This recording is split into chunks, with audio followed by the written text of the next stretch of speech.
Hello, everybody, and welcome back to the State of the League podcast, the only NBA podcast that talks about every team every week. As always, I am your host, Jack, aka Jokic Joestar, joined as always by my co host, the world famous Pablo Escobar, and you are tuning into the 2 hour extravaganza.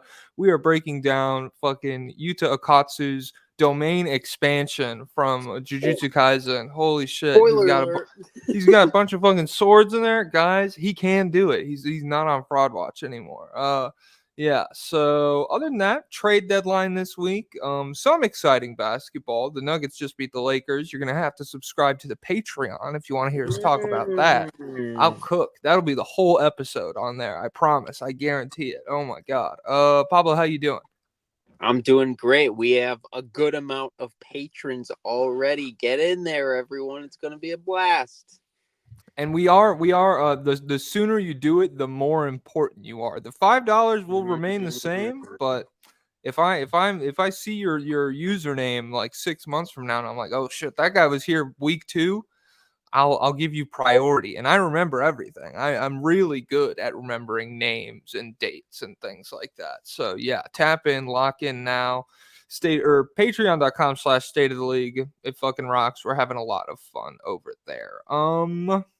Top of the league, the Celtics, 3-1 in their last 4 wins over the Atlanta Hawks, the Memphis Grizzlies, the Indiana Pacers, and then that loss to the Lakers without LeBron and Anthony Davis. I don't have a ton to talk on them actual play wise, but they did trade for Xavier Tillman from the Grizzlies yesterday. I like this for Boston. I'm curious on your thoughts around this. Yeah, I like Tillman. I really liked him as a prospect. He's a little smaller than you think. He's like 6'8", I think. But big body guy, massive wingspan, really long arms, really smart player, really smart short roll passer, and I think a good passer overall probably. I was looking at his numbers. He didn't play. He plays like more limited minutes, so it's not like the biggest sample in the world. But his scoring numbers have been pretty bad this year. Like Yeah, 21% from horrible. three, like 56% at the rim, which is really really bad for a center. For a center who's not like creating his own shot off the dribble and stuff like that. So I at first I was like, oh, this is awesome for them. But then I remembered Namias Keita, and I was like, I hope this doesn't take away from Namias Keita, because I think at this point, Namias Keita might be better than him.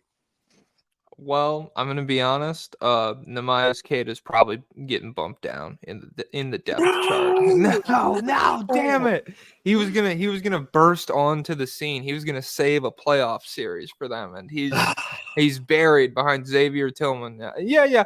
I agree. Offensively, Tillman is pretty gnarly this year. Especially as a scorer, like you mentioned.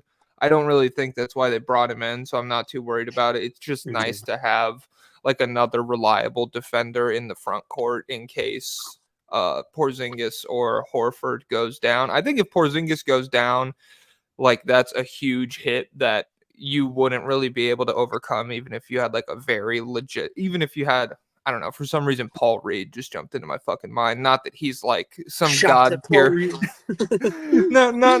not like he's some god tier offensive backup or anything. But if Porzingis goes down, Boston's gonna fucking feel it regardless. However, the Tillman move, it makes me feel like they could handle an injury to Horford a little bit easier. Which that's one of my big questions with them heading into the postseason. It's just like, what does that front court depth look like? Luke Cornett, he's not moving the needle for me the way he does for a lot of people, believe it or not. I just I don't see the vision there in those The minutes. Green But Cornet. that's a great nickname. Holy shit, I've never heard that before. The Green Cornet. A reference to The Green Knight starring Dev Patel. Definitely no other media that sounds like that. Yeah, that's really all I have on the Celtics. They still fucking rock. They've only played like 2 games since we talked about them on the Patreon, so not a whole lot of new game film to discuss. Do you have any closing thoughts on them? Yeah, so they also got Jaden Springer in a Oh trade shit, for yeah. I wrote a lot on that for the Sixers, but I guess I forgot to come back up and touch on it with the Celtics. Shoot on Springer. Jaden Springer is a monstrous defender for a guard. Like out on the perimeter, out at the point of attack. He also can like sometimes offer some rim protection. I think he's like 6'4". He's super young. He's 21 years old. Just a complete monster. Like might be like if he got minutes, he might be like Derek White, Drew Holiday level. If he's not on their level, he's like one below. The only issue is he can't do anything. He can't score at all. Anything else? Damn Yeah, it. he That's the he story. he can't score at all. So we'll see. We'll see if they're gonna do anything with that. If maybe we'll see if they're in like NBA fan fiction mode where NBA fans will be like they'll just say that some older better player on the team can teach someone how to be better, like if the Lakers drafted a forward like Max Christie, they'll be like, well, he could just learn passing from LeBron, and it's like that's not how Yeah. that works. But I maybe the Celtics were like Drew Holiday and Derek White, they'll teach him how to be good offensive enough. But It's yeah. especially funny to take that approach to just the entire like half of the game that is offense. Like Yeah. maybe they could just get him passable at like he's not good at anything right now.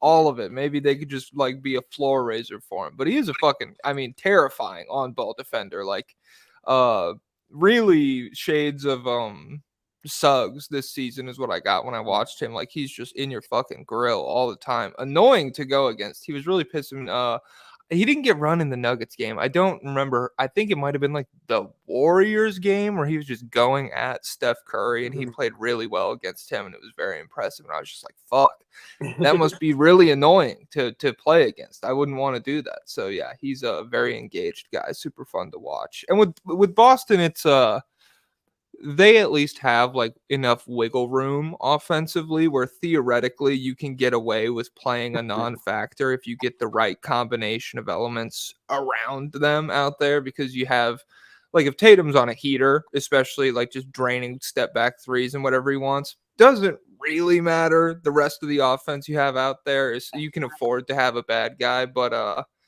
you can't like if it were to boil down to him playing serious rotational minutes, his offense would be something that defenses could target when they approach Boston. But yeah, I like the pickup for him definitely, and I don't really get the move from Philadelphia's standpoint, which we'll get to later down the line. But I didn't love it from their perspective. Yeah, it's really like you really can't lose this if you're the Celtics because all you did was give up a second round pick, and then like worst case scenario, it feels like if Holiday or White go down, then you have this guy on the bench waiting, and obviously he'll be a worse version of them because of the offense, but you won't necessarily have to change a whole lot defensively. Mm-hmm. And then best case scenario, he's only 21 years old. You play him more. Maybe they will. I don't know if they will because Philadelphia kind of ignored him. And even like I would have liked to see him get more minutes. I know, but like there's it makes sense that he didn't get minutes because he's so bad offensively. And so maybe that won't change on the Celtics because they can't exactly just like play him these like experimental minutes. Yeah. But yeah, either way, it's like high upside, low downside move. That's really smart.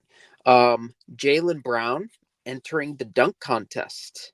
Oh shit, I forgot about that. Yes, yes. Okay. All-star in the dunk contest. Feels like it's been a while since that happened.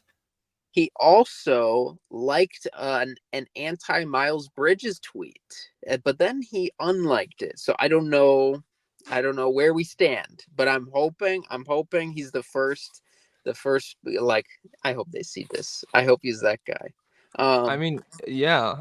He's interesting to me because he's like fucking a genius as far as like academics goes. I remember like the pre-draft stuff was freaking the that's fuck out that's about what they him. were telling us. Yeah, but then when the Kyrie shit and I don't know, I understand that like from a like employee perspective, which is what you kind of need to adopt when you're thinking about this, but like when the Kyrie shit happened with him posting that documentary link and everything, I remember Mhm, Jaylen Brown being pretty like pro Kyrie's ability to do that and not mhm. really face consequence for it. And that I was like, Jalen, you were in graduate classes at Cal. What happened, bro? Yeah, this the Miles Bridges tweet based. I understand for political reasons he probably had to go back and unlike it. I'm projecting my fantasy that he did. He wanted everyone to get the screenshots of it, and once he saw those circulating, he was like, okay, I got to go get rid of that now. I might be playing with this guy at some point in the future. Yeah. I like where the Celtics are at. I think Jaylen Brown. I think the dunk contest is still going to suck. I don't really. I don't think he's gonna save it. I think it might be like we've hit the limitations for what the human body can do. Even guys who are like dedicating their entire lives to being creative new dunkers are doing shit where I'm just like, oh, that's kind of impressive. Okay, he got that off. Jordan Klingon's not wowing you anymore. I don't know. It's just like it would be cool if I didn't have access to this information and they just like busted it out at All-Star Weekend and I'd never seen anything like it. Sure, but I don't know. When I go on like Instagram, I never get them on TikTok. I always get them on Instagram. It's reels where guys are like, I don't know, almost getting super sick dunks off. And I'm like, damn, it's an empty gym, but that's pretty cool, I guess. I don't know. It just doesn't really have the aura that like Vince Carter's original honey dip or something had. That's the cool shit. That's what we're trying to recreate. Maybe get an old camcorder out there and that'll get the vibes going once again. I have some big time ideas that they can use. I posted TikTok about it before. I'll give you one of them. One of my best ones. Donkey Okay. bars. They line up a bunch of hoops and you swing from them, dunking, like catching lobs and dunking it, and then swinging to the next with left and right hand. Do you picture it? Like it's. Yeah. I think it's. I think they don't really take the time to try and be creative about it. I think they're like a day or two beforehand. They're like, oh crap, I gotta do this thing. Let me try and think of what to do. And then, but if they dedicate themselves, if they wanted to hire a dunk contest consultant, you'd be surprised, Jaylen Brown, how cheap it could be. But yeah, I You think are you the consultant? maybe. Maybe, I maybe. But and well, we don't know if Jaylen Brown will do business with my kind based off. No, I'm just kidding. Jaylen Brown hit or miss on a lot of on issues, but he's been hitting lately. Hey, there you go. Yeah, we'll leave it there. We'll leave it there. Jaylen Brown, we're just joking. This is all satire. That's the thing we got to say at the top of every episode.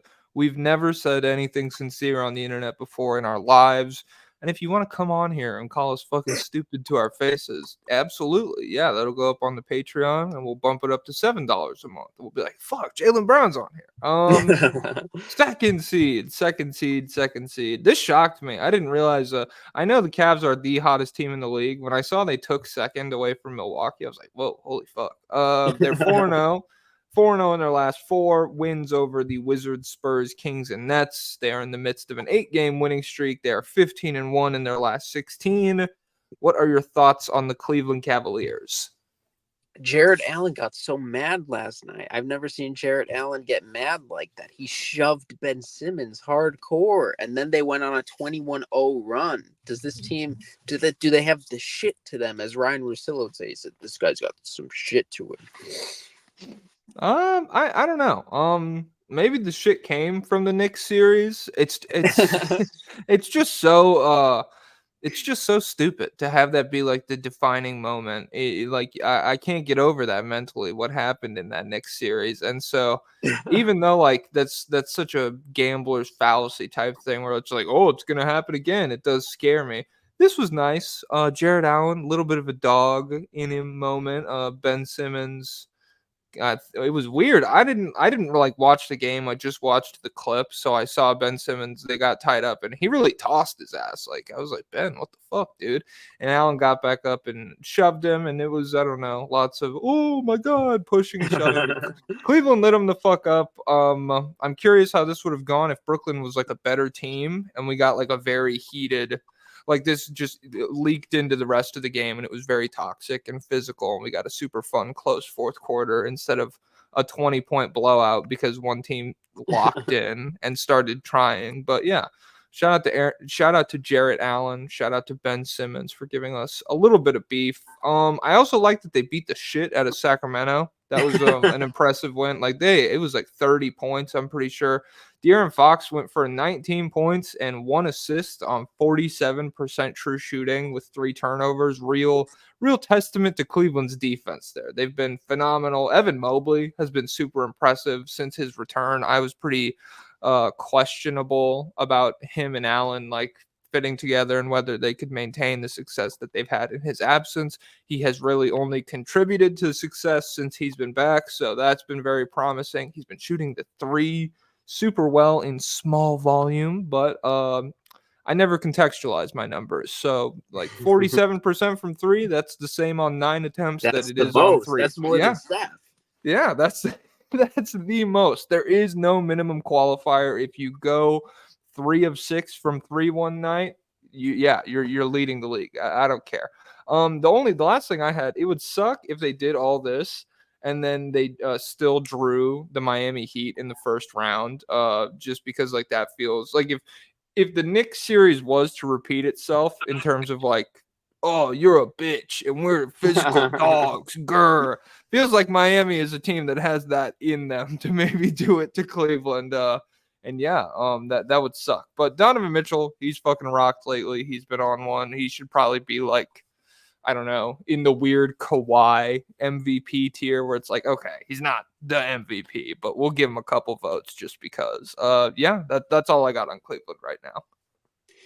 It's what you said about like being excited, except for when you remember the Knicks series last year. I was listening to Bill and Rosillo yesterday, and like Rosillo said that word for word, and we've been saying that for a little while. Like as soon like, you can get all excited about this run, but then you just remember like, oh well, they were really good last year, but then they got stomped by the Knicks, and so what if that just happens again this year? So it's we're gonna be in the same place with them until then.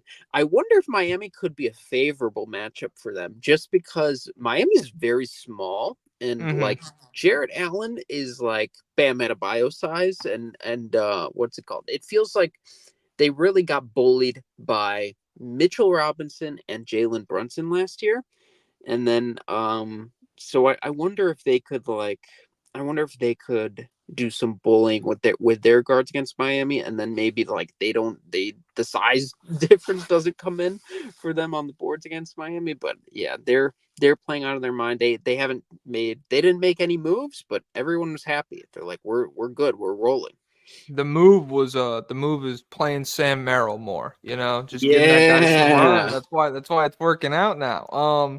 Yeah. Also thinking about Miami, I guess a little bit. Donovan, that's a great Donovan Mitchell matchup. It feels like who I mean, Jimmy Yeah. Butler could maybe like they'll throw him at him, but in terms of like guards, yeah, it's fucking hero and Rozier's fine. I think he could like hold his own against an okay player. I think Donovan Mitchell's probably still lighting him the fuck up, and so yeah, I don't Maybe know. Just Highsmith. I don't know.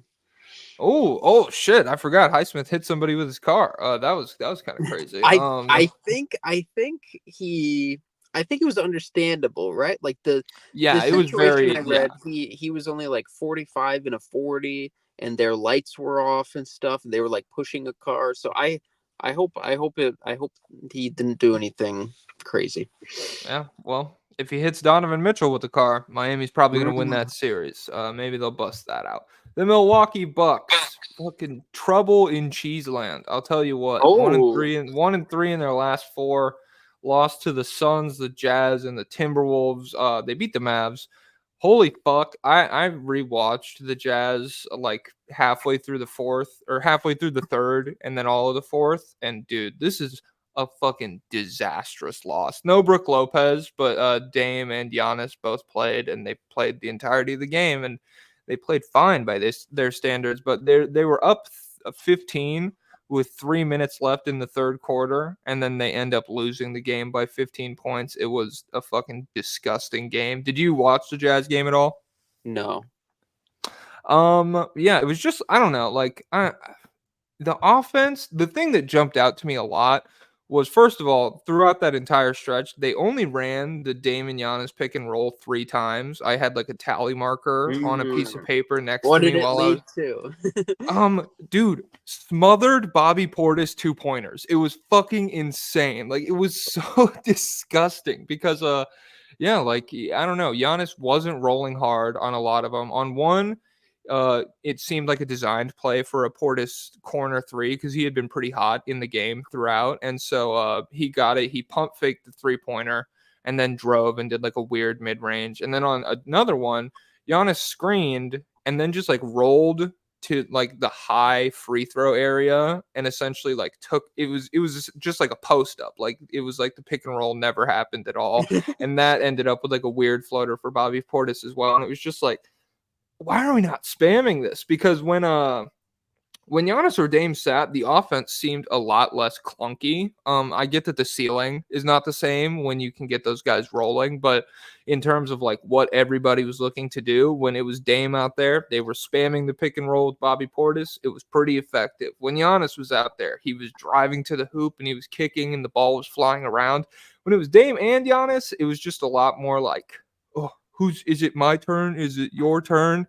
And then on top of that, Jordan Clarkson, I mean, just walked to the rim pretty much all night, and Utah generated a lot of corner threes off that, which they were hitting at a super high rate. And with no Brook Lopez, Walker Kessler was just like an automatic lob threat pretty much the entire time. So that was a gross game, but they got Pat Bev. They traded for the belt Mhm. to ass tour. It's moved to Milwaukee, and so maybe that could help with the point of attack defense. This feels like a pretty direct upgrade over campaign, and he's immediately probably the best point of attack defender on the roster. So I'm interested to see what that does. What do you think about all that?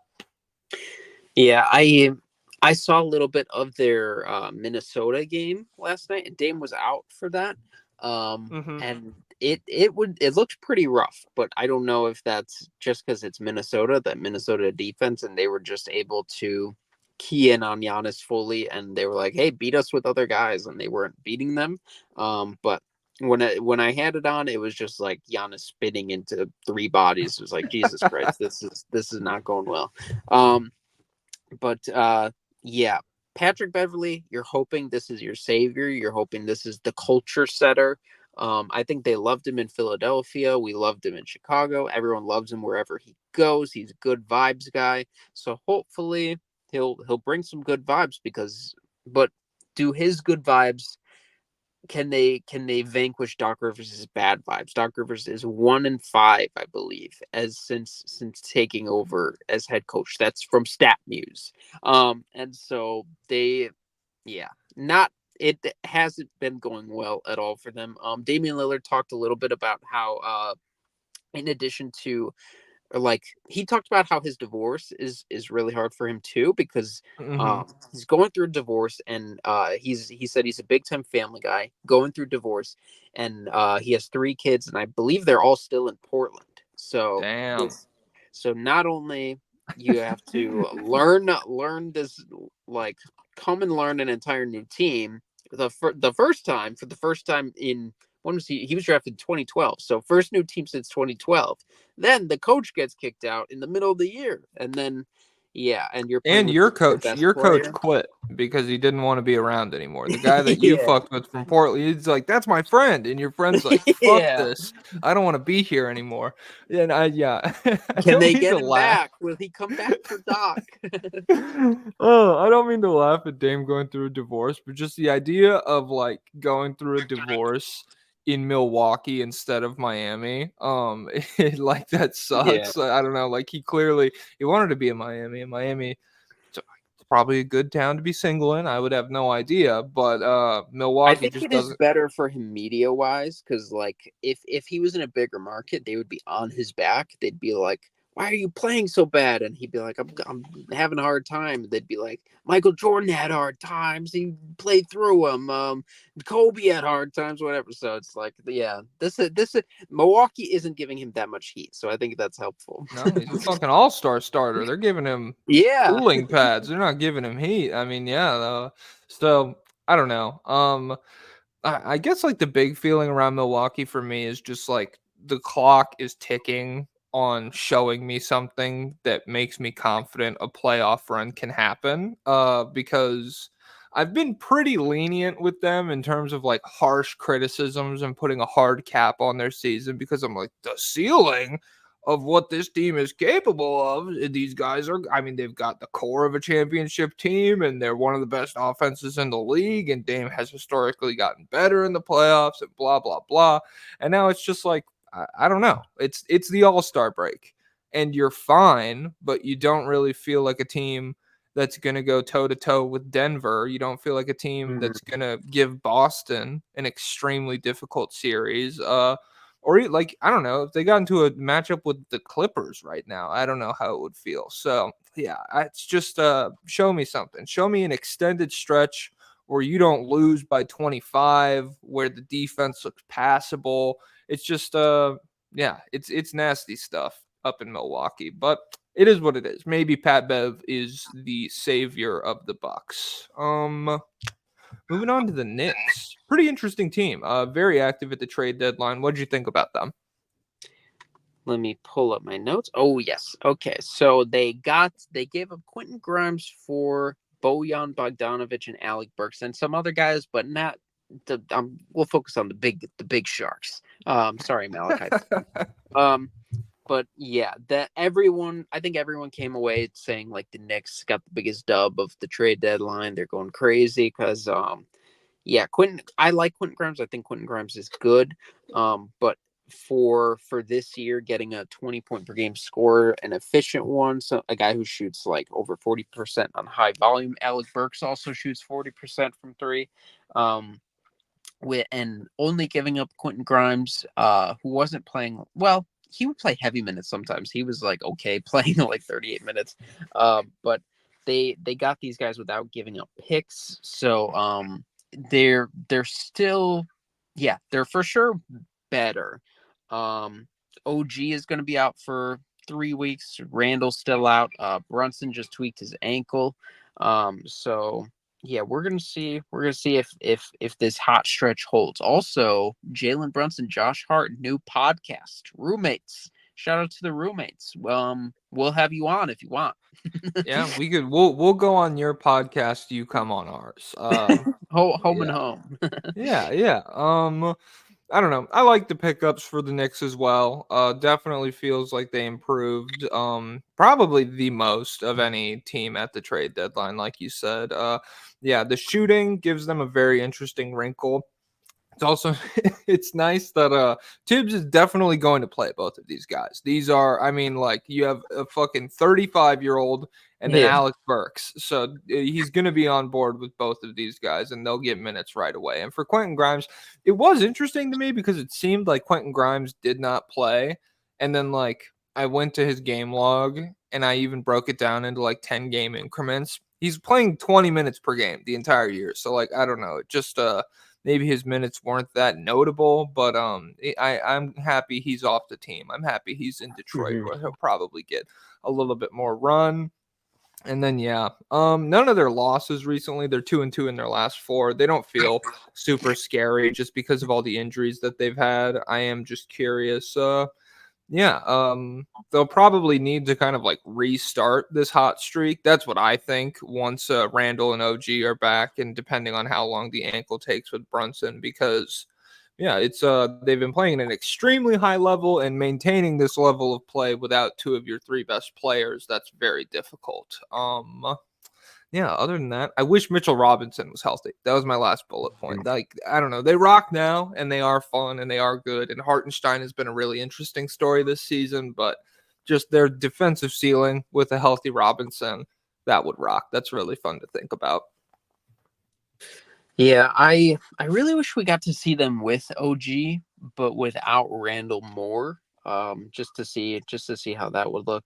But yeah, for now, they're definitely better. I think I wonder at what point do you start like just going into praying mode, like that Jalen Brunson stays healthy, because he's doing so much, he's playing so hard, and he's playing such high minutes that you're like, oh my god, just hold on, man, we need you Yeah. for the playoffs. Yeah, it's one of those like if someone time traveled and they were like, I'm from 5 months in the future. Jalen Brunson fucking disintegrates 3 weeks from now. I'd be like, well, obviously he Yeah. does. He's playing an hour and a half every basketball game. Jesus Christ. But I mean, that's kind of in the absence of Randall and OG, especially. That's what they've needed ahead of him to be competitive. And he's I don't know. He's very. That's what people mean when they say he's a Tibbs guy, because he will take that and he'll happily do it, and he doesn't complain. He's gritty. Oh my God! Look at all these cool floaters. Look at this Oh, footwork in the paint. I What do you forgot. got? What's it called? DiVincenzo has been averaging like 26 over his past like 6 games. He's been going crazy for them too. Yeah, that was another thing I was thinking with about the Bucks. It's just like you're looking at Grayson Allen and you're looking at DiVincenzo, and then you're looking at like Jay Crowder or whoever you still have on the roster, and it's like, fuck, man. God damn it. We couldn't keep the two of like literally the best role players in the league this season.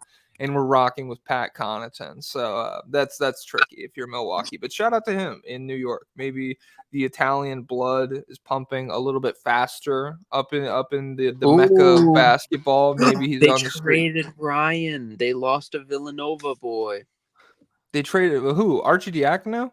Mm-hmm. Damn, fuck. I know that makes Hart and Brunson sad. Maybe the swag's completely dissipated then. Maybe the college vibes are just Ooh. gone now. That's scary. If I'm a Knicks fan, you guys are teetering on a precipice. But yeah, I don't know. I'm excited for them in the postseason and all that. I'm also not really like terrified. What are they? The 3 seed, the 4 seed right now?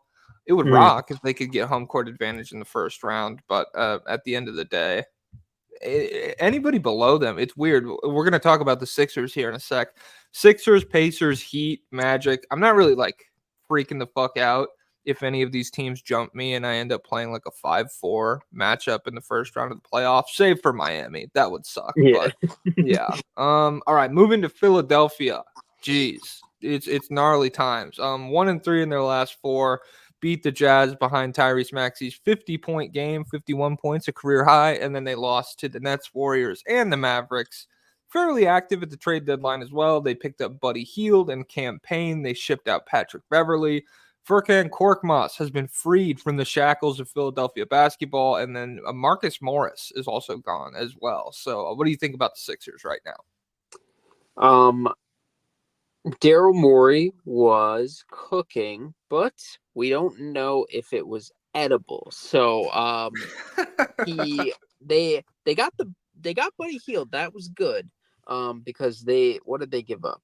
Let's see. Yeah, Korkmaz finally freed Furkan Korkmaz. Marcus Morris, and then 3 second round picks, so they got Buddy Healed. That is just a net positive. Buddy Hield doesn't really change your life. But he's not shooting 40% from three, but he's still shooting 38% from three.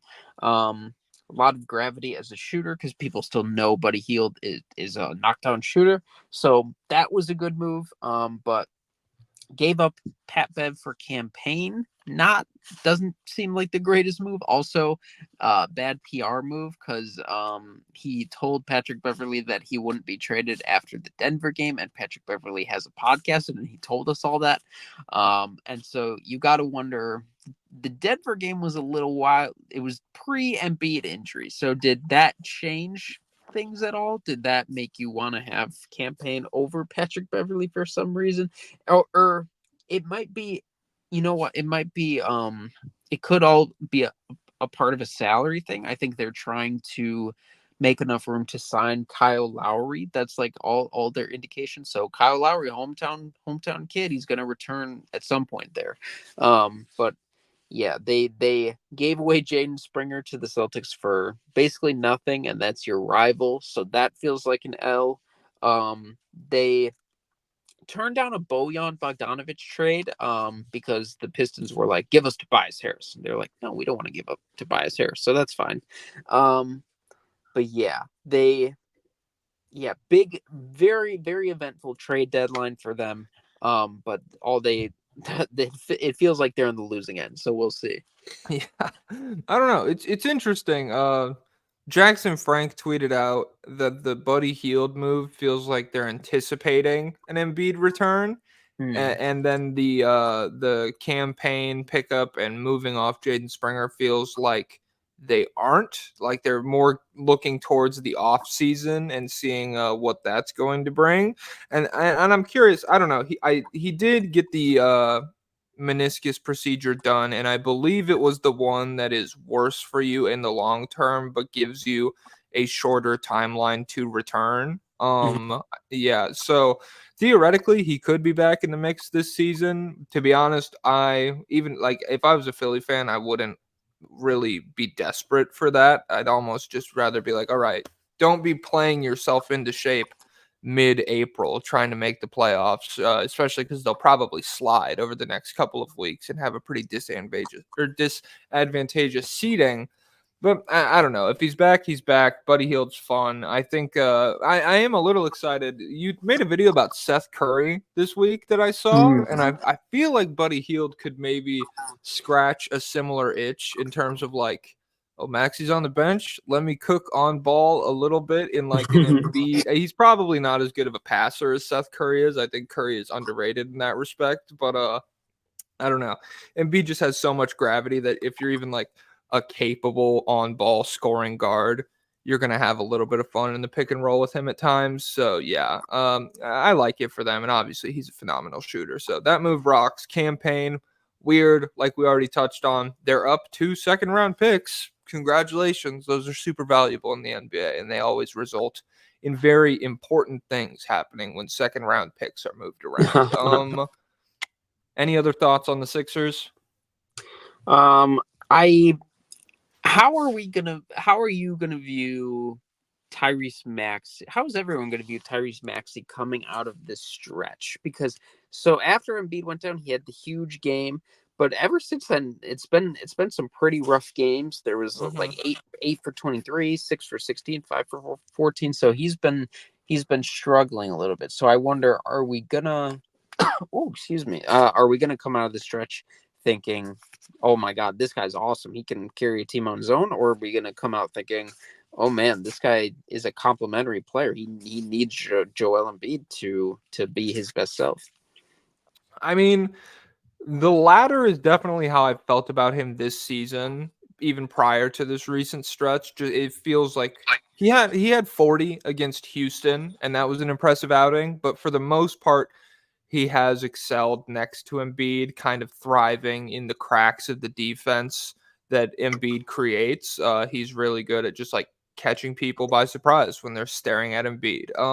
And there's something to be said about that. That's not like a bad player or anything, but yeah, an extended stretch where he's by himself playing at a really high level and even just elevating this Philadelphia team to like 500 basketball, that would make me feel a lot more confident about him as an individual moving forward because yeah, he rocks. He's super fun. The vibes are phenomenal. And he's how old is he off the top of my head? Is he like 23? So he's 2020 draft, I think, and he was 19 coming in. So how old is that? So probably 23, right?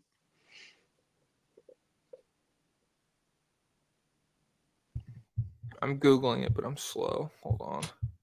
No, not Maxi Agent. Oh my God, he's 23. Okay, so we literally didn't even need to do that. He is 23 years old, and so I don't know, for a 23-year-old who has just stepped into the role that he has this season, I'm not like terrified for what this means for his development. But if it's bad the whole time, I could see people kind of losing the swag that started with Maxi this season, maybe getting a little bit more frustrated with him. Probably not the city of Philadelphia, but just like sports media at large kind of losing affection for him. That wouldn't shock me. Yeah. And so in that 51 point game against Utah, he did have 1 assist. So is he all buckets? Is he no cooking, or can he cook for others? That's so funny because he's not just one of the best. He's like 7.5 assists per game. I'm pretty sure, and his ratio is what's really good in my mind. He's like like 2.5 or 3-1 assist to turnover ratios, something Mhm. like that. It's very high. He almost never turns it over, and maybe he's just doing the John Stockton, dumping it to Karl Malone on the fucking post and just letting him. Those are my assists. I'm racking them up that way with Embiid, but it doesn't feel like that way. It feels like he's a pretty solid on ball distributor. So yeah, again, 23 years old. We'll see, but pick it up, Maxi. I know you're listening. We're disappointed with you over here, man. We're a little bit sad. We want you to succeed. Ooh. Don't end up a Ferris Bueller Player of the Week. Don't do it. Indiana 2-2 in their last four. Losses to the Warriors and the Kings. Wins over the Rockets and the Hornets. Feels like moving off Hield is the correct and logical move, but it also makes them worse in the short term. What do you think about the Hield trade for Indiana?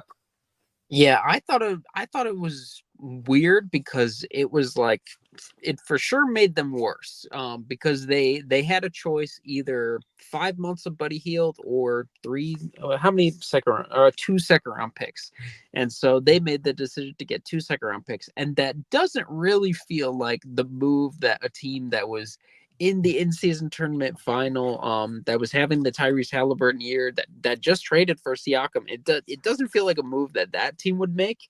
It feels like it feels like an admission to me that they're like, well, we're not going to win this year. So we're not going to go all in, because Buddy Hield was pretty poor defensively for them. But the entire roster was poor for defensively for Yeah, them. And so he gets a lot of blame for that, like probably valid blame, but like he wasn't the only guy, and he was still valuable for their offense, just in terms of obviously the spacing and shooting, and then just the attention drawn. Like there would be times when two guys stick to him, and then a teammate roams free and stuff like that. So he was still like a contributing, valuable offensive player, but now they just kind of lose that. They got Korkmaz. I think they waived Korkmaz. they did. Yeah, Um, and then they have Doug. So maybe Doug can fill this role. But Doug Tyrese McDermott. Halliburton, yeah, Damn, I didn't realize McBuckets was in Indiana. Okay, we yeah could we could move with that. he's back. He's back. Prime Doug. Hell yeah. uh, but Tyrese Halliburton has been playing like in restricted minutes, and I think he's literally just playing enough minutes to qualify for the The Supermax or games. whatever. Yeah. So yeah, so this season has just turned into a lost one, I think, for them. Dude, that fucking sucks. And I mean, yeah, in terms of like just a vibes based guy like Halliburton, like the whole offensive approach is just like him having fun and getting to where he can skip around. Like once he hits that, we're cooking. We're cooking with oil. But in terms of like a minutes restriction, he can't have fun in 20, 24, 26 minutes per game. That's no fun. That's boring. And so it just feels like the impact hasn't really been the same there. 5 points against the Warriors, I'm pretty sure. 5 points and 11 assists on like 2 of 7 shooting.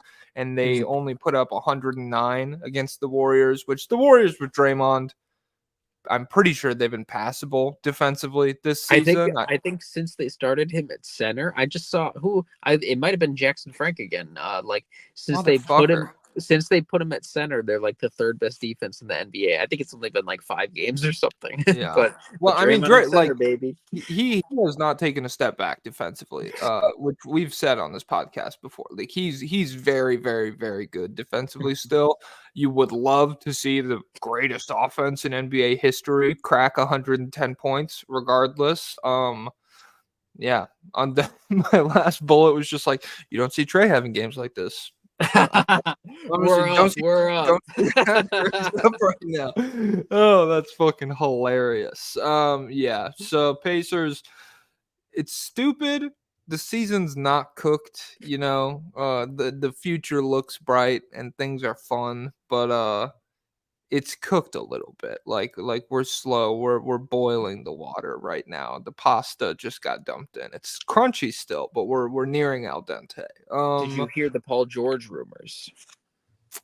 He hasn't signed an extension yet. Rumors that he's Mhm. going back to Indiana. Yeah, apparently he would really like to go back there and play with Halliburton and Siakam. He could see a future there. Damn. I totally believe this now that the Clippers are the best team in the NBA, and he's also from LA, and also there happens to be an extension coming up. I'm sure this is not Heat applying, his agent applying some heat to the Clippers. Yeah, I mean, maybe he'll. The lights are too bright in LA. The lights of Hollywood, and he's like, I'm not having. I want to go to my quiet country. I want to go to Indianapolis. I Yeah, want to not. I want to play with Halliburton and Siakam, not Kawhi and James Harden and everyone else. yeah. Yeah. So LA, don't extend him because I think it'd be fun. I like it when people do stupid shit for my entertainment. So I don't who's Los Angeles. I don't know. Tyronn Lue, send the word up. There we go. Because I know you listen to this. Don't fucking extend him. He's bad. Playoff Pete, pandemic Pete. He's not good. Get him out of here. Send him to Indiana. Miami. Speaking of I don't know, sunny cities and nice weather. 3-1 in their last four. Lost to the Clippers. They won over the Spurs, Magic, and the Wizards. Clippers game was an absolute rock fight. And the final score was like 103-95. No hero for Miami. That kind of feels like it bodes well for the Heat in terms of like the brand of basketball that they've built their themselves up on over the past several seasons. Like a Heat culture game is one where it's just like nobody's scoring and nobody's having fun. And yeah, it's just a couple of cavemen hitting each other with clubs the whole time. But maybe we could win like that. They didn't against the Clippers. Rozier has sucked still, struggled greatly as a shooter. He's 11 of 43 from three in a Heat uniform. That is 25% after being 37% with the Hornets. A little concerning because one of the like question marks around him after the trade was that he was pretty poor as a catch shoot guy in Charlotte. Like his efficiency was really low on those attempts. And those are the kind of looks that he's going to be getting in Miami and probably will continue getting moving forward. And yeah, they just haven't really gone down. He's his assist to turnover. He's really solid in that regard, and they have started winning lately. Like I said, he's got 50 assists to 11 turnovers with Miami, and I don't know. It would be very classic Heat bullshit for him to just be like mid. This trade's not working out. This trade's not working out. Oh, it's the Eastern Conference semis. Yeah, all right. 25, 5 and 5 for the whole series on like 65% true shooting. So, how do you feel about Miami right now? The Jimmy Butler meme is here. It's what did they say? Yeah. Does this man care about basketball? That's from October to January. People were asking. They called him a hoe on Twitter. Oh, shit. Now we are in the Jim MVP, JI MVP era. Jimmy Butler's been going nuts lately. And so they're ramping things up. Yeah, Rozier has been playing very well for them. I've been thinking about their roster construction, because they are a very small team. Like, I think Miami fans were disappointed that they didn't go out and get like someone big, but Mm-hmm. they did already make the Rozier trade. So I don't know what kind of player they can get, but like Bam Adebayo is the biggest serviceable guy they have. Like they have Orlando Robinson, and they have like the tallest guy. He's the only 7-footer on their Is roster. Cody Zeller? What happened to him? He I don't think he's there. Is he? When I sorted by height on Basketball Reference, get Hmm. on Cody Zeller. Where's he at? All right. Well, I mean, And then what's it called? But yeah, they're a very small team. And so I was thinking about their roster construction. I was thinking, is have they done like, is there any, let's assume they get out of the East and they end up against the Nuggets again. Is uh huh. there any reason to expect that they could win that series? Like, has anything changed? Because the differences would be Tyler Hero, Terry Rozier, and Jaime Jaquez. And so I was thinking, how much does that change things? Does that change anything in terms of the Nuggets matchup, or does that just make them better? Not necessarily for the Nuggets matchup, and they would be better against other finals matchups if someone else took the Nuggets out of the West, because it feels like it feels like when Jokic gets to be the biggest guy on the court, you're just not gonna win that Yeah. series. Um. First of all, Cody Zeller plays for the Pelicans now. Mm, I'm sure all of our lobbyists were screaming at their fucking mm, phones or wherever you're listening. I'm sorry, guys, we don't know ball. Second of all, yeah, you're right. You're right about the Jokic being the biggest guy on the court thing, and just like the size thing in general. Like, uh, um, I guess they get hypothetically better because Hero is better than whoever Gabe Vincent and Rozier I mean, Max Strus was mid for a lot of this season offensively. Rozier was really good for a lot of this season offensively, and shit has kind of flip flopped recently. Although I don't know Strus's numbers lately off the top of my head. I just know Rozier's been bad as well. So I don't know. When you compare them to pretty much every other contender or even like fringe contender, they are handily outsized in a way that intimidates me. Like, could New York beat them up on the boards? mm. Absolutely. Could Boston beat them up on the boards? Absolutely. Could Minnesota? Could Los Angeles? The Clippers, not the Lakers. Could Denver? Could I Could don't the know. Lakers? The Lakers probably could. They might make if it. if the Lakers get there, I mean, we have other fucking conversations to have between them and Miami. But yeah, the Bucks maybe not so much, but even the Bucks between like Giannis and Brook, Mhm. and then you're like starting to deal with I don't know, the Middletons and Connaughtons of that team, like you're still just breaking even with a matchup like that. You're not really like winning the rebound battle super hard. So like yeah, the size it's a little bit concerning, and I don't know. Maybe there's somebody on the buyout market that they're expecting to drop pretty soon, which I don't know. That'll develop over the next couple of days, but yeah, they're teeny tiny right now, and that's not really. It's not really. I guess that is heat culture that you want to be smaller than your opponent so that you can be the underdog and come out on top, anyways. Mm. But as far as Wemby set, called heat culture inspiring. Could Wemby go there? Wow. Wemby's a fucking dork, bro. If Wemby went to Miami, he'd be at the club every night. He only reads because he's stuck in San Antonio and there's nothing going on. No, he called Vegas dystopian. So maybe You're right. Miami You're is right. also dystopian. Dystopian. Damn it. It's crazy. It's crazy because Wembenyama, he does not even sound French. It's like I told my girlfriend he was French. She was like, "What? It doesn't make any sense." Because like they're like Wemby, and he's like, "Yeah, what's up, guys? Yeah, happy to be playing in San Antonio today." Yeah. All right, moving northeast in Florida, the Orlando Magic 3-1 in their last four. Lost to the Heat. The Heat have owned them this season, it seems like. Wins over the Spurs, Pistons, and the Timberwolves. We talked about the Wolves on the Patreon episode. Probably still their most impressive win as of late. It really showcased a very high quality defensive performance. Franz Wagner, 30 plus points in 2 out of the last 4 games Bah. against. It's funny. Good teams, bad performances. Bad teams, the Pistons gave him 38. The Spurs, he went for 34, 7 and 7. And then when they played against the Wolves and the Miami Heat, he was like, I don't feel so good. Here's 13 points.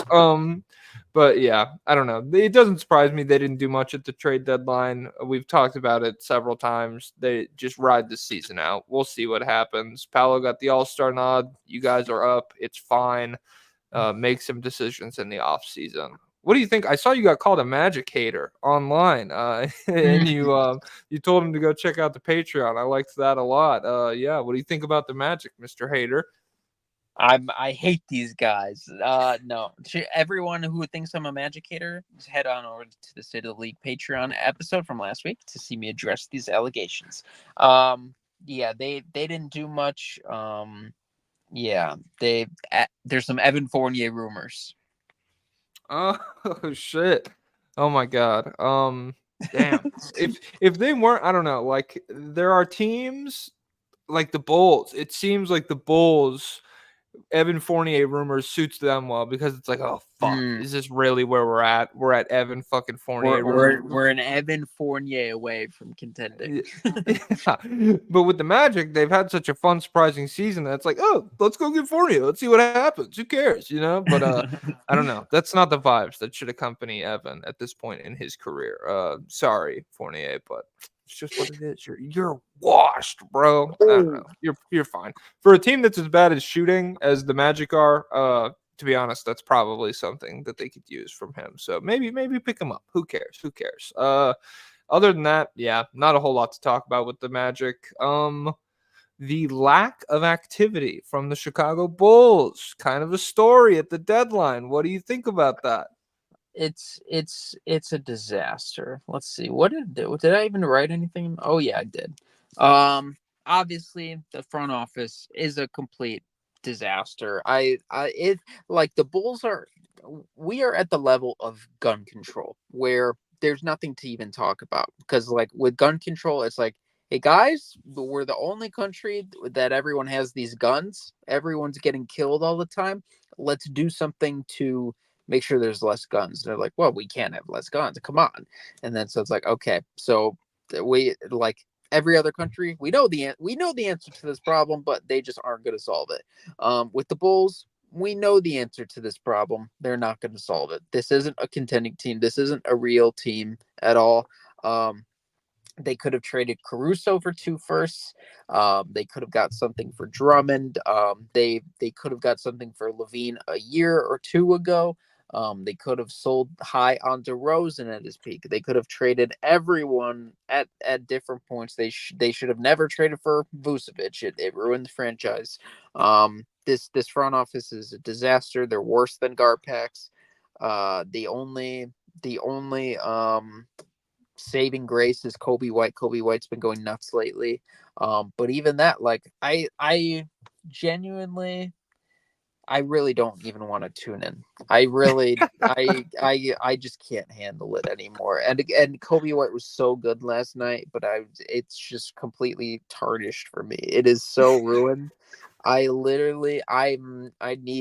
need some deaths here. I need some deaths. I need some moving of ownership. I hope when Jerry Reinsdorf, or I hope whatever family member of Jerry Reinsdorf comes to the United Center after he dies, I hope they get booed, because he's just a disgusting loser, and he only hires disgusting losers. And they've ruined my life. Oh man, this fucking rocks. That was my favorite segment of the day so far. I'm sorry, and it's so funny it's like a testament to how fucking mediocre and like just poor the Bulls are. This week it's kind of fucking rocked. As for like if you isolated this week and there was no trade deadline and you just looked at the play and the games and everything that had happened, kind of a fun week. They are 3-1 in their last That's what four. they were doing. They're like, wait, we're good now. Why would We're we good. trade? We're 3-1.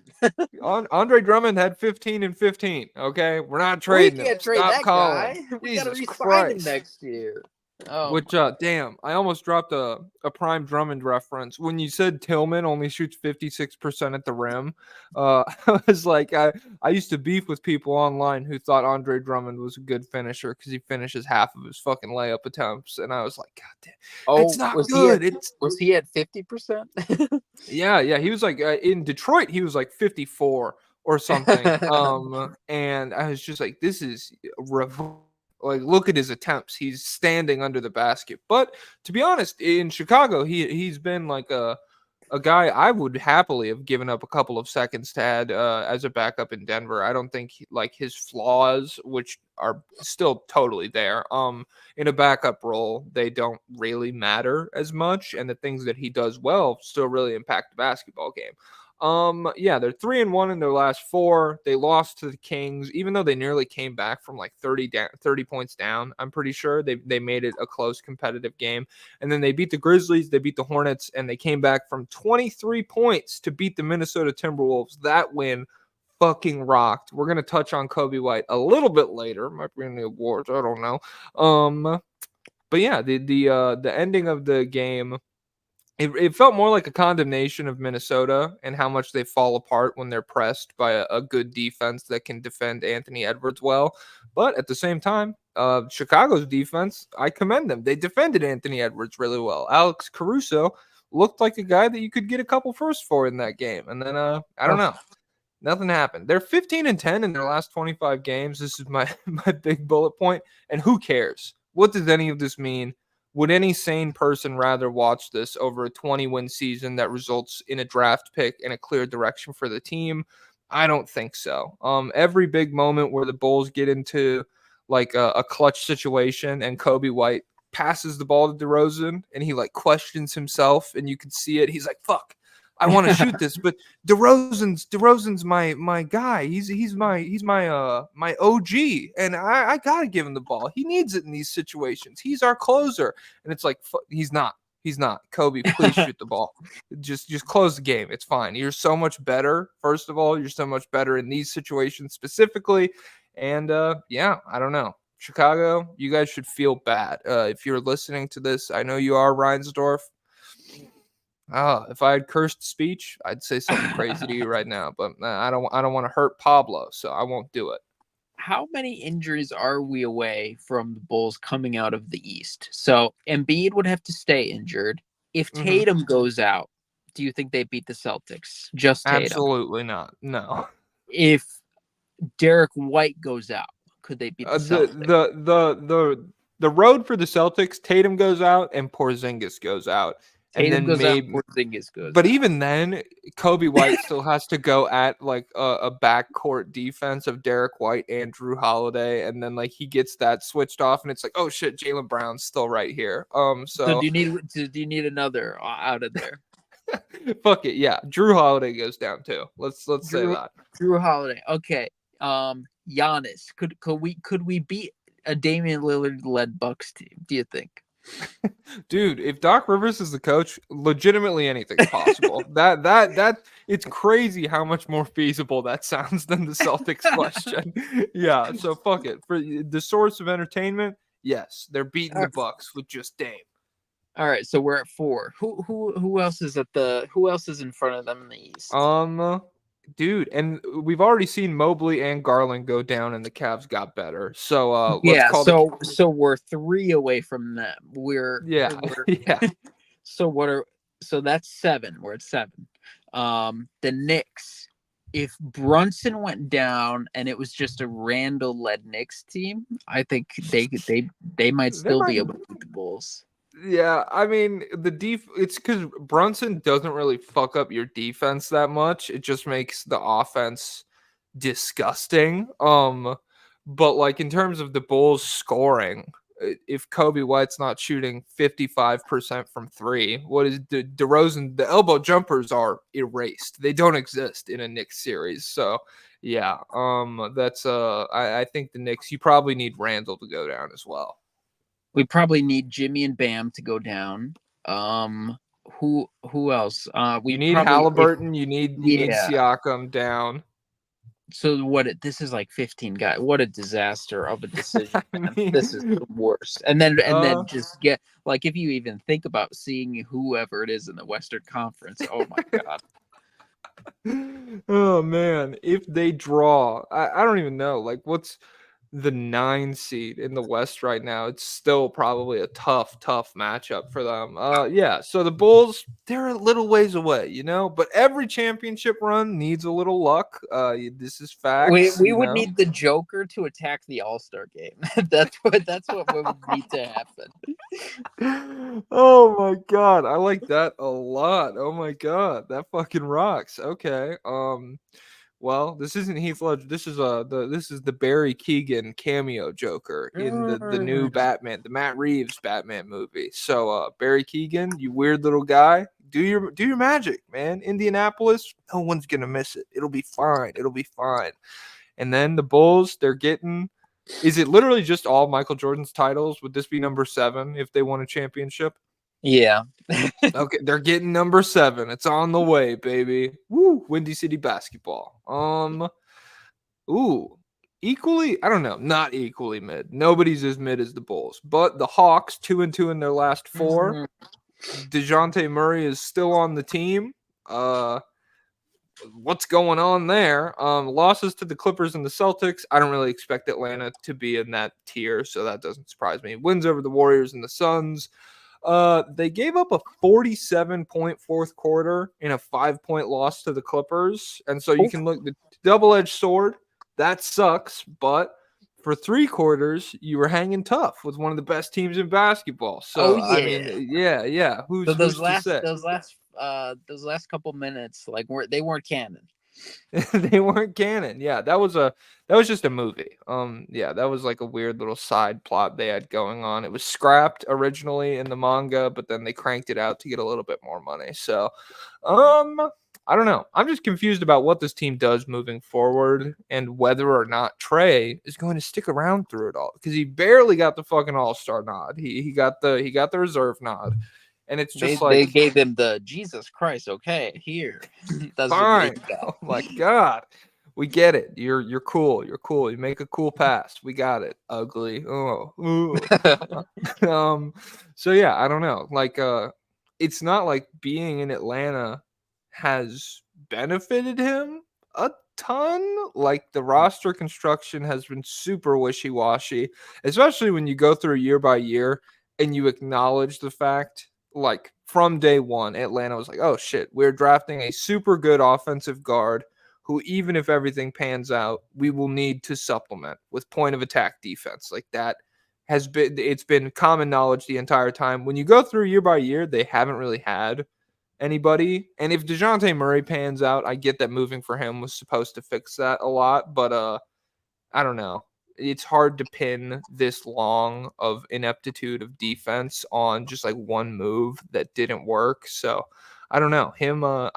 Do you think there's a possibility that Trey would ever demand a trade? It's for sure a possibility. There's been more rumors about it than ever now. Like they're saying like it's he could be moved in the off season. There's been Spurs rumors. People bring up the Spurs a lot. I think they just want to see Trey lobs to Wemby, but like guys, Greg Popovich didn't pick. He was like in charge of picking Team USA, right? And he's like, leave this guy at home. So I don't know how much Popovich would love Trey, but I would love to see Trey there, and I would love to see Popovich. Maybe he would be the one to get through to him and be like, "Hey, play off the ball a little bit." Which he has played. He has played off ball more this year, but just not enough. And then the defensive improvement is legit. I was going through watch. I'm gonna make a how to CV China NBA. Gonna talk about Trejo's defense eventually. But yeah, it's been a better year for him. He's on the come up. If you like subtract his first month or something, or his first 10 games, something like that, he's been like super like 60% true shooting and just typical 28 and 10 or whatever he is. Oh, So super he's cool. Wow. 20 and 10. Seen it he before, pal. he is very good. But they apparently they tried. They were talking to the Pelicans and they were trying to get DeJounte Murray to the Pelicans. But they were like, we want Herb Jones. And the Pelicans were like, we're not giving you Herb Jones. And so they're like, oh crap, we're out of time, guys. We were on the phone trying to get Herb Jones. We forgot to trade DeJounte Murray somewhere else. So yeah, something is coming for this team because DeJounte wants out, and maybe Trey will want out, and we'll see. We'll see. I wonder what his trade value is. I wonder if it's back up or if people are low on him. I don't know. It's tricky. If you do it to San Antonio, maybe get your picks back. That could be fun. I think his trade values because there's not like the free agent class isn't crazy. So if you're, Who is gonna be in it? I don't even know because like I OKC cleared up a bunch of space, but who could they get? I think no, Carl Anthony Towns isn't, and he signed a little extension, so he's a couple years off. I know it stinks, but I don't know who's in it off the top of my head. Um, but like I don't know. That's kind of evidence of how it's not good because otherwise we'd be talking about how teams could add this specific player. Oh, Is Siakam is a big name. He's oh yeah which like you think Indiana traded for him, yeah understanding they could probably he re-sign him. he would have to pull a Kyrie because he's already basically he said a few times like I'm here for good, guys. I love it here. So that would be crazy if he's like I'm not. Siakam, do it. It would be so funny. It's Is funny every time it happens. Like, oh, I is want to be here. I want to be oh here. Yoink. you know what I forgot about? Was it Marcus Morris? Like one of the Morrises, didn't they signed with the Spurs and then they were like, actually, I don't want to do that. I want to go somewhere else. Do you remember that? And it Um, was in free agency a few years ago. no, I don't remember that at all. That sounds I mean, it sounds funny. It sounds interesting, and it sounds like a Morris situation. But yeah, damn, Oh, I'll have to. also, what's it called? Bogdanovich. Remember, he was supposed to go to the Bucks, but then the Hawks stole him from them. I wonder how things would go if that ever happened. Bogdanovich. Yeah, yeah, not Baldy, the young Oh, guy. Damn, sorry. I mean, Bogdan. That's one thing. The Knicks trade when it went through, it was like the Knicks are trading for Alec Burks, and I was like, okay. But then Woj tweeted out the full package, and they're like Alec Burks and Bogdanovich, and I was like, hold the fuck up! You can't brand it as they're trading for the worst player in the the deal. Alec Burks trade, including Bogdanovich. Yeah. Yeah. I don't know. For the Hawks, yeah, Trey, he rocks. He's good. I like him. He's fun. I do think it's very funny if Popovich, like he ends up in San Antonio, and the press is like, "Why didn't you pick Trey for Team USA?" And he's like, "Well, Trey would fucking suck with international rules. They're really bad at everything he does well. But in here, when they like call the fouls that he needs, not needs to succeed, but he it's better for him when those show up. Yeah, he rocks now, and I think he would rock with Wemby as well. But yeah, the Hawks. I just hope they're not the new Bulls. They're not locked into it like the Nets. They're not locked into being mid, even though they don't have their own pick for a little while. But it just feels like shit's a little bit different because they still have high assets that they're willing to sell on if shit were to come down to it. Whereas the Nets, streamlined transition. We're heading down or up to Brooklyn. The Nets are 1-3 in their last four. They sent Royce O'Neal to Phoenix for Keita Bates-Diop, and I don't understand what's going on in Brooklyn. How did you feel about the Nets at the deadline? Yeah, they like we've talked about before, they have all these guys everyone would love to get in trades and they don't want to trade them. They got rid of Dinwiddie. They brought in Dennis Schroeder, so that'll be interesting. Could Dennis Schroeder um could he go in Germany mode? Could we get Dennis Schroeder and just a bunch of try hard guys and it's like, oh, we're back on top, we're taking over the world. That is the only interesting possible outcome for this Nets team. But yeah, Dinwiddie, yeah, they all hated Dinwiddie, and so what is going to happen with Dinwiddie? Because he, like the Wizards hate him. It seems like he has a growing reputation of being not the most well liked guy. He's trying to push crypto in every locker room. He's Mm. just like, guys, look at this. I mean, you're going to be up 500K in a couple days. And every locker room he goes to, he costs guys like hundreds of thousands of dollars with financial advice. And they're like, Spencer, shut the fuck up. Leave, please. Yeah.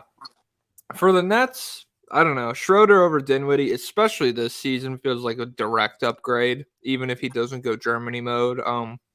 Maybe they won't be so bad. They've been a little bit better as of lately, and maybe with like a real point guard who can average like 15 and 6 on fine efficiency as opposed to 37% from the field or whatever Dinwiddie was on this season. Maybe they'll be a little bit better. As far as like where Dinwiddie lands, I think it was between the Lakers and the Mavericks, and Lakers fans, if he goes to the Lakers, dude, they are going to like the cyberbullying is going to be too much because it's Yeah. a name that's been around. It's a classic Lakers name where it's like, oh, this guy has been in headlines before and he's had good games and things like that. And then he gets to the Lakers and it's like, wait, you're not good anymore? Why didn't you say that, bro? And then they're just like, your wife should not be alive anymore. I Oh, hate you. Go away, pal. Spencer Dinwiddie, I don't believe that, but that's what's gonna happen if you go to the Lakers. I'm sorry. That's just what's going on over there. They're kind of weird. Yeah. So I don't know. I don't think he moves the needle for either team super hard, but yeah, good for him if he gets a little bit more money, I suppose. Beyond that, Brooklyn, yeah. Uh it's weird. Do you think like Keita Bates Diop and Jordan Goodwin, a 28-year-old and a 25-year-old, I find it hard to believe that's like the best deal they got for Royce O'Neal. Do you think they passed on one and just like wanted to sell him at the deadline and just kind of took what they could get, or what? well, I think they also got 3 second-round picks, right? Or no? They got two, and then one goes to San Antonio because that's where Morris goes. I'm pretty sure it's a 3-team deal. Mm. Yeah. So, well, with Royce O'Neal specifically, I think there probably wasn't that much of a market out there. I think he's not quite as good as like Dorian Finney-Smith or obviously Mikal Bridges. So that I don't know. It's not a great sign that Keita Bates' job is like he's pretty young and he's like what is he? He's like 6'7" with like a 7'2" wingspan or something crazy. So like on paper he looks like a perfect 3-and-D guy. So Mm-hmm. them getting like the Suns being willing to move off him, I think is not the best sign. But yeah, as far as Royce O'Neal, I don't feel like that's the worst return. I just feel like you guys got to sell other guys. You guys got to blow it up. But Yeah. I Well, guess they that's don't have their that's picks, so but they got to get something. that was my other thing was like if you want to be good, why move a player that could help? If you want to be bad, why move one player? Yeah. Like what does that do? And then additionally, you said Keita Bates Diop, he's young. In classic Brooklyn Nets fashion with Mikal Bridges and Cam Johnson and everybody, Keita Bates Diop is 28. Like Oh, he's he's 28. yeah, dude. He's been in the league for 5 seasons. He was drafted in Whoa. 2019 and he was a 23-year-old rookie. And so yeah, he's just bounced around a lot. Oh I wow. don't I know. He's didn't fine, but I like didn't remember him being that old at draft time. That's crazy. yeah, so I don't Syracuse know. legend. It just doesn't add up if you're Brooklyn. What the hell's going on in Brooklyn? What's in the water? I don't know. Toronto. Dolphins during COVID when all the people left. Remember? Oh yeah, I do. I do remember that. The world nature is healing. Yeah, and then Yeah. And then we COVID's killed them all COVID's again. over Whatever. now. COVID's done. So we had to go kill all of the dolphins. Sorry guys.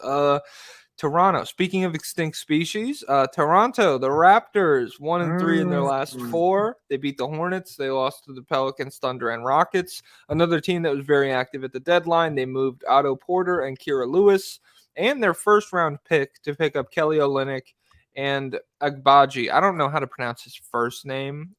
Maybe Oche Agbaji. But I think it might yeah, be yeah, Ochai. Ochai. That sounds more familiar.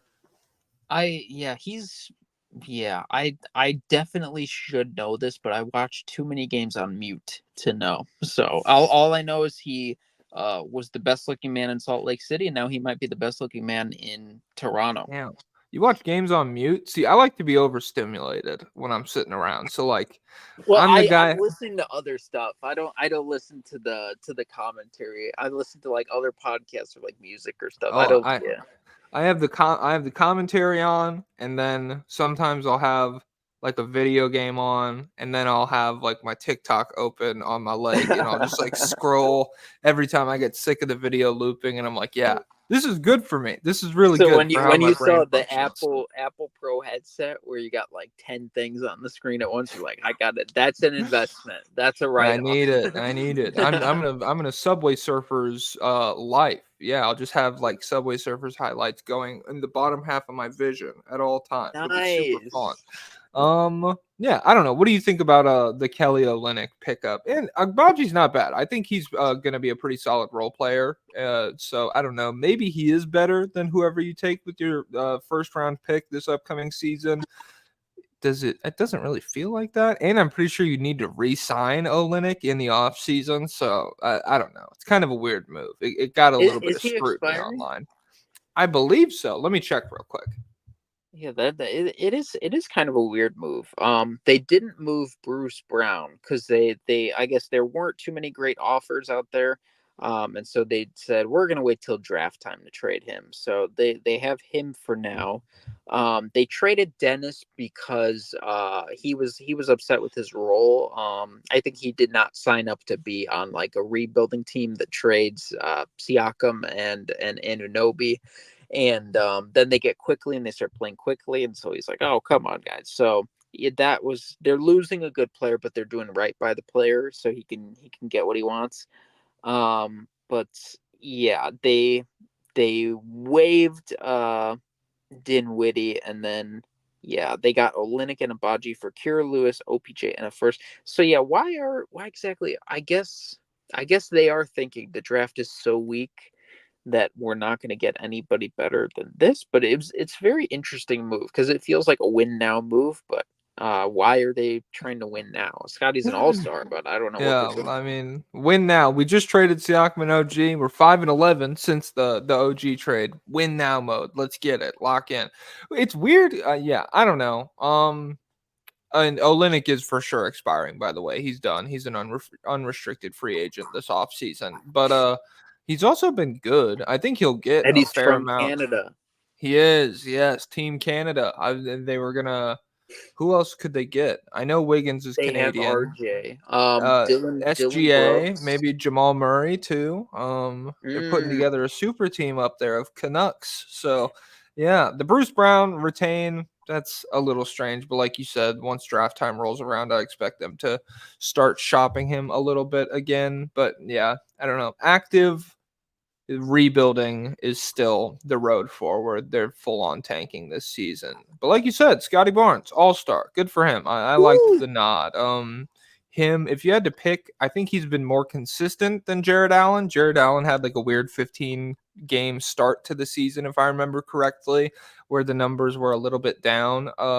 He's been phenomenal lately. But Scotty Barnes, big step forward this season, all star. I like it a lot. A lot of people got a weird amount of pushback. It's weird how much more liked Paolo is than Scotty Barnes. That surprised me. Yeah, I've learned this. They yeah, I if I am a Jarrett Allen fan, I am mad. I'm like, what the heck? I deserve this more than you. But yeah, Scotty's not the least deserving All Star. Yes. And that's all we'll say about that, even though I If literally you already name dropped the guy. if you want to hear more, head on over to State of the League Patreon to hear us discuss this more in depth last week. Yeah.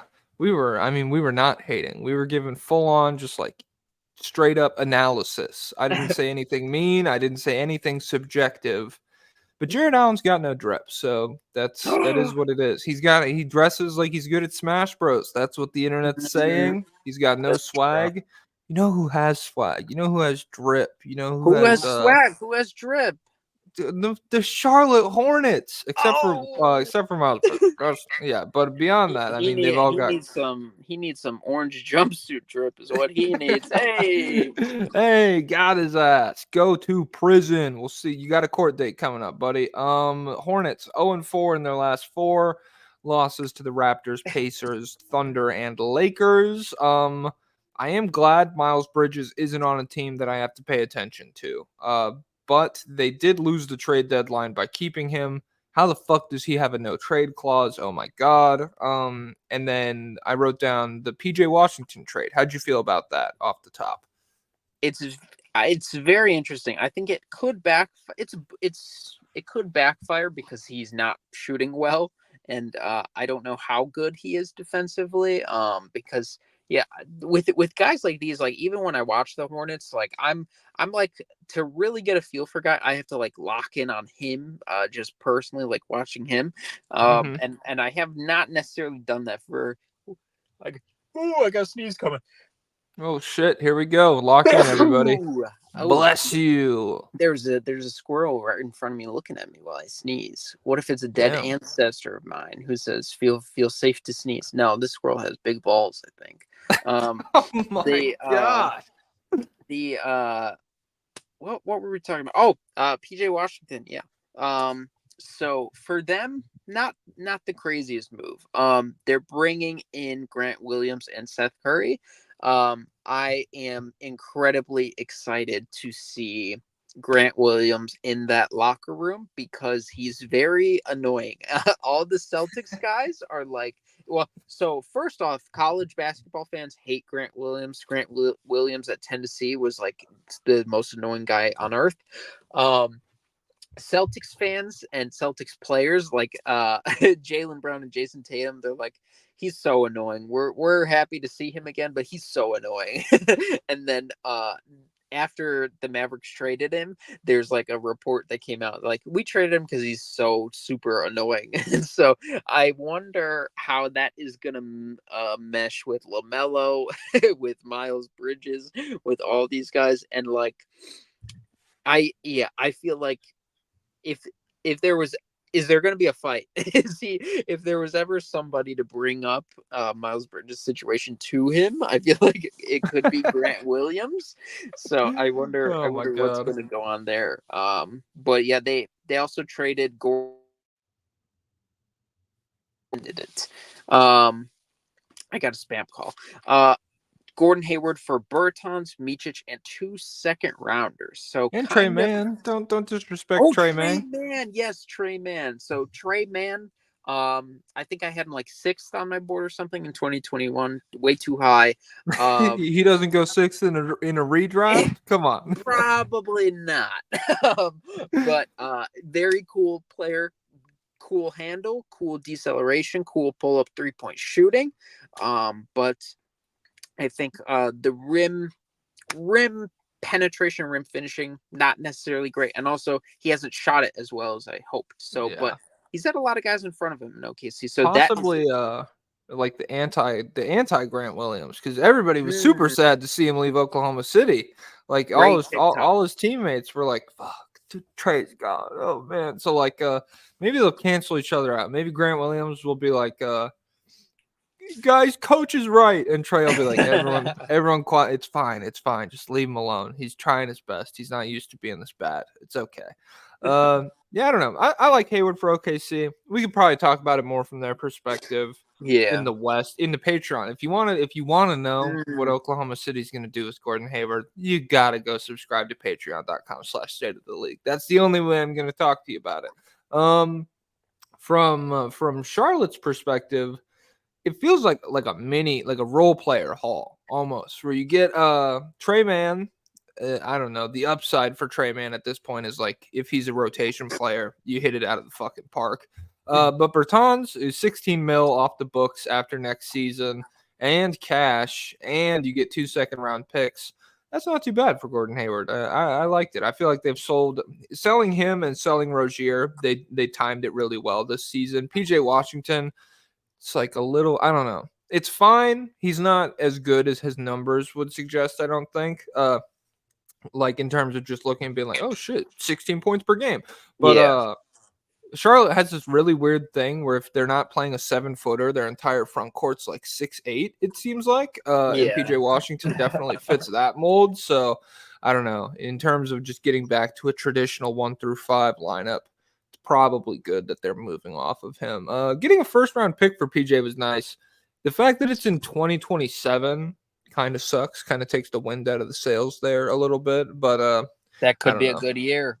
It could. It's not this year, so who cares? The Mavs were like, "Do you want our first round pick?" And they're like, "Fuck no." What's your 27 look like? They're We like can. Luca will be out of there by then. We want I that mean, one. that's what I thought. I don't know. That's where my mind went. I guess he might not be. He probably won't be. But I didn't see any protections on that motherfucker. So Luca, demand out. It would Oh. be fun. It would be entertaining. We need a superstar in Charlotte, definitely. Yeah, let the Lamelo Luca pairing could move walls. Um, other than that, Seth Curry, 6-man of the year next year to supplement the Dell Curry legacy. Hornets 6 men. I like it. I like the odds. So I'm gonna put. What if they can get Steph now? Wow, because his brother's there in Oh, his hometown. Some are saying. some are saying that's what the rumor. I don't know. Sources say. I gotta work that into my vocab now that I'm part of NBA media. Sources say. I don't know, man. Yeah. Sources say that the Wizards aren't very good this season. Wait, Washington hold was. on. We Oh, didn't talk about. let him rip. Let him rip. They waived James Booknight, rest in peace, Ish Smith, and Frank Ntilikina. So Oh, I did. I saw a funny tweet where it was like Ish Smith was their starting point guard 24 hours ago, and he just got oh, waived. Which I saw someone say like Killian Hayes started 24 hours ago. Is this the first time someone's been just straight up waived after starting? So I guess no. I guess they both of them. yeah, NBA champion Ish Smith got a ring. I want Bring to him see him back. bounce. Huh? Bring it back Bring to him back to Denver? the. Ooh, I don't know. Reggie Jackson's pretty good. He's better than Ish Smith, but Ish Smith, DeAndre Jordan pick and rolls, nothing like it in the world. Oh It's yeah. truly it's the definition of garbage time. It's something you only get a couple times during your life. The Wizards 0-4 in their last 4 games, losses to the Cavs, Suns, Heat, and Clippers. They stink. They traded Daniel Gafford to the Mavericks for Rashawn Holmes and the 24 first round pick that Charlotte didn't want. This is a fine return on Daniel Gafford. I feel like he should slot in nicely next to Luka. Again, if you want to really hear how I think, stateoftheleague.com, Patreon, scratch that, reverse it, Willy Wonka style. Holmes Hey, is an chocolate. Hey, the chocolate. chocolate. You never had chocolate? All right. Rashawn Holmes is 12 million expiring after next season. This opens up my Marvin Bagley starter agenda. I'll be pushing that in a little Oh, bit once he's healthy again. But yeah, how do you feel about the Wizards? so I read some reporting. Shout out to the Athletics, Josh Robbins. So why didn't they trade Tyus Jones or DeLon Wright or Kuzma? Well, Tyus Jones, nobody really wanted him for their starting point guard spot, and so nobody really wanted to give up a first for him. There were a lot of teams willing to give up seconds, but the Wizards thought about it and they were like, well, you know what? We don't really want all those second rounders. You know who actually could use him as a starter next year? Us. So maybe we will resign him. So they're like, we'll think about it in the offseason. So we'll just keep Tyus Jones for now. DeLon Wright, there were no good offers. It apparently they would have had to take on salaries to get a late second round pick, so they're like, that's not worth it. They came close to accepting one offer for Kuzma, but the Wizards sources would not reveal the identity of the potential trade partner. But additional reporting revealed that the suitor almost certainly was the Mavericks and not the Sacramento Kings. So the Mavericks came real close to getting Kuzma, but the Mavericks offer was not compelling enough to the Wizards, who wanted a home run offer and not just a fair offer. So yeah, so Washington's asking price was said to be at least 2 first-round picks. So they keep Kuzma. They have him under control for a few years. His salary is descending, so they were basically like, "Hey, we'll trade him at some point. We'll get some assets out of him at some point." And so they ended up only trading Daniel Gafford. So rest in peace, Daniel Gafford on the Wizards. Yeah. That's exactly what I had written down was Kuzma's contract is structure. It's descending, and with how the draft sucks this season, I don't know. Maybe they make a bigger swing sometime next year. And it could even end up being more lucrative than taking a mid deal now, just because of yeah, maybe he'll be in a little bit more demand next season. Other than that, Gafford's nickname was the landlord in DC. I'm not a big fan of those. So I was Hmm. like, weird. And he would say, the rent is due. And I was like, what the? Ah. I paid to be here. I'm fine. I paid my rent. And it's not true, actually. Shout out to Monumental Sports, my secret insider. He gives me free tickets sometimes. Oh. And then Jordan Poole. Ooh, we're going to talk about him in a little bit, but he got booed very heavily in a loss to Cleveland, which was probably a winnable game if he was just like average in that game. But oh yeah, shit, Sam Merrill in isolation. He was putting the fucking clamps on the pool party. He threw a sham wow in the pool and it sucked it all up. So yeah, shout out to Merrill. Shout out That's to the what he does, Cavs. baby. That's what he does. He's locked down. First team all defense. That gif of Tony Allen. All right, a more fun, a more uplifting story. This is our cat rescued from a tree story of the week. Is the Pistons are 2-2 in their last 4 games. They beat the Blazers. They beat the Kings. Pretty active at the deadline, which we already talked about the other end of this trade. How do you feel about Alec Burks and Bogdanovich moving to New York from the Pistons' perspective? From the Pistons perspective, it's fine. You gotta wonder, like were there better deals out there? I don't know. Let's see. What do I have written?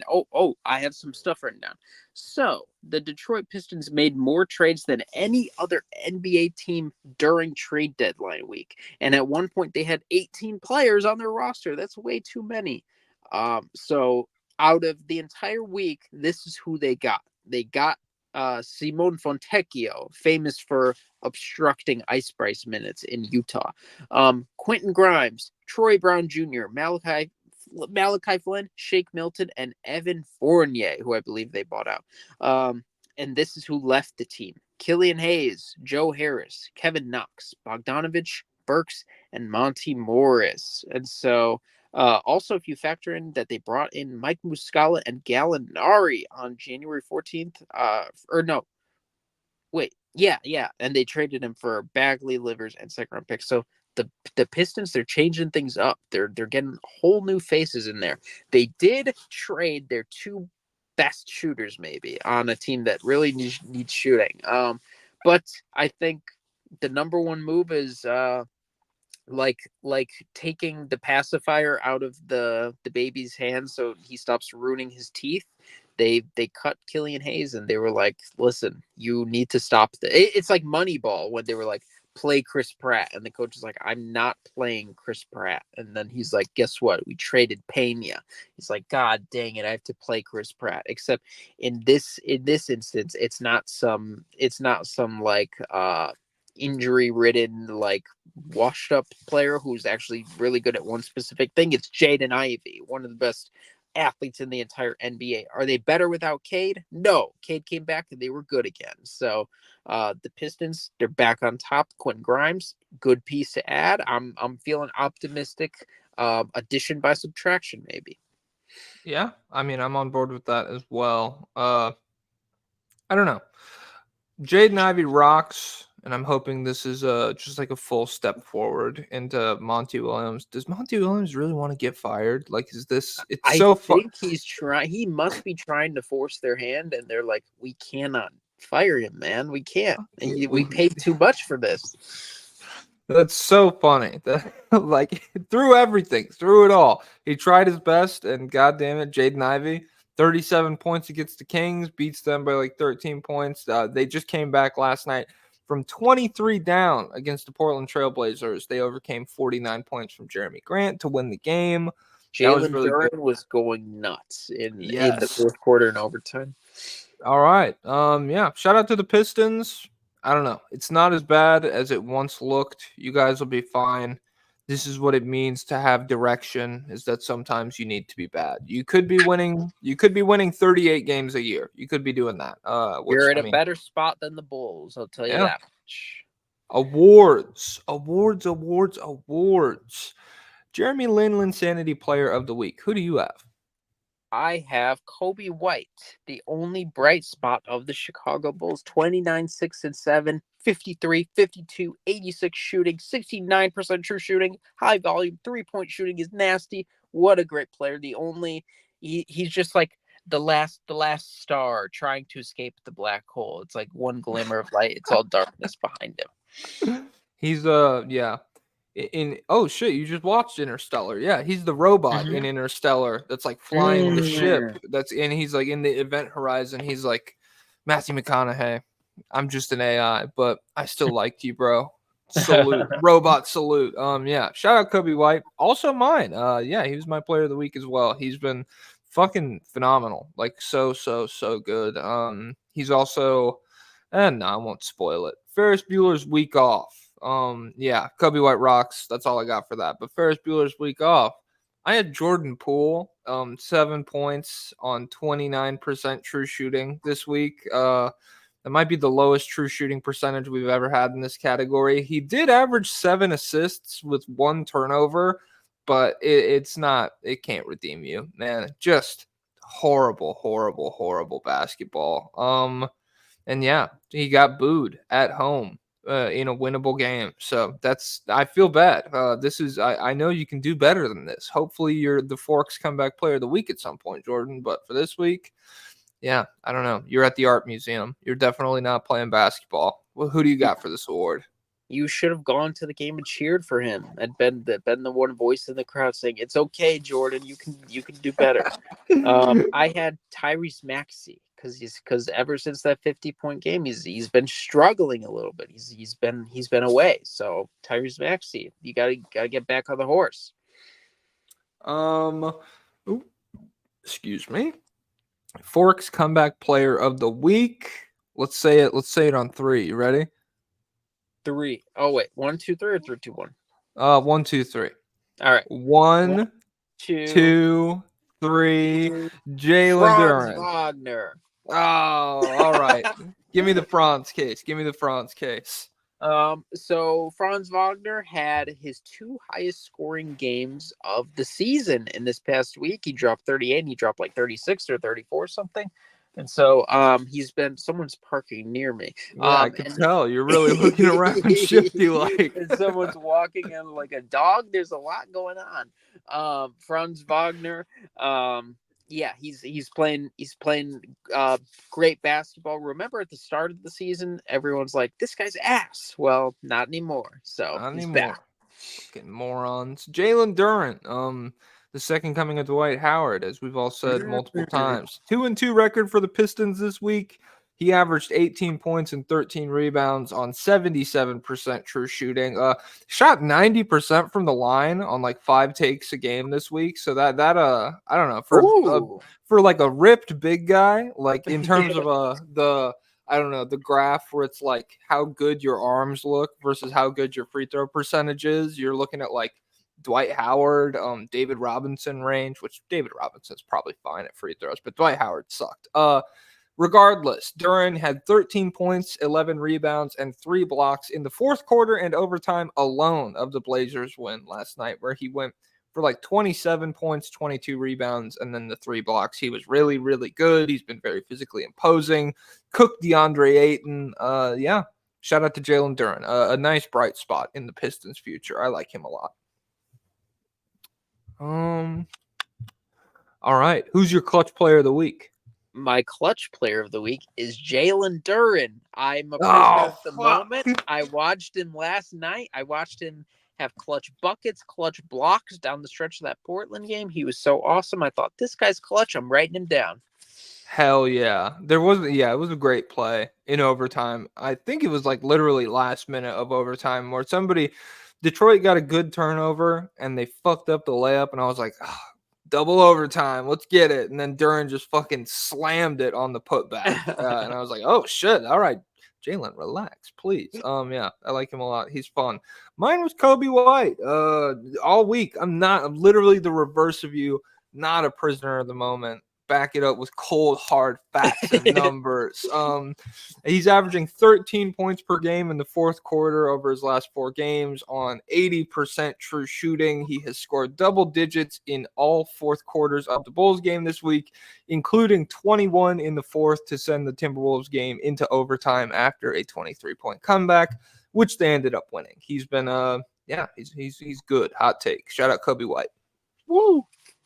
Woo, go Bulls, baby. And that, I mean, damn. Sorry, I feel like we're robbing you guys because we only cranked out an hour and 43 minutes instead of the usual 2 hours 10 minutes. We're 30 minutes short this week. Shit.